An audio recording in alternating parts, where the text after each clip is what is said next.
या सगळ्या शाळा ज्या आहेत त्याच्यामध्ये त्या जुमानत नाही इथपर्यंत सुद्धा तुम्ही त्याच्या पुढे जाता, हा चांगली गोष्ट आहे.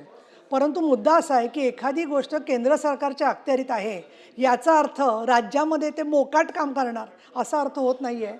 माझं असं म्हणणं आहे की केंद्र सरकारची जी अथॉरिटी या शाळांना परमिशन देते त्यांच्याकडे आपण बोलावं, निगोशिएट करावं. मराठी भाषेच्या संदर्भात सुद्धा त्यांची तीच आडमुठी भूमिका आहे.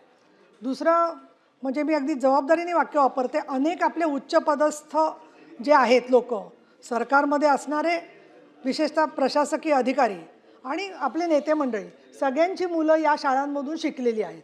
त्यामुळे त्या शाळांच्याबद्दल काही केलं की फार वरिष्ठ स्तरावरून बऱ्याच वेळेला मी अनेक वर्ष याची उत्तरं ऐकते आणि या शाळा अजिबात जुमानत नाही आहे. तर माझी आपल्याला प्रश्न आहे की केंद्र सरकारच्या शिक्षण विभागाशी बोलून, त्या संबंधित अथॉरिटीबरोबर बोलून, अधिक आपले जे खासदार आहेत त्यांची मदत घेऊन या संदर्भामध्ये यांचं नियमन नियमाप्रमाणे होतंय की नाही हे आपण पाहाल का?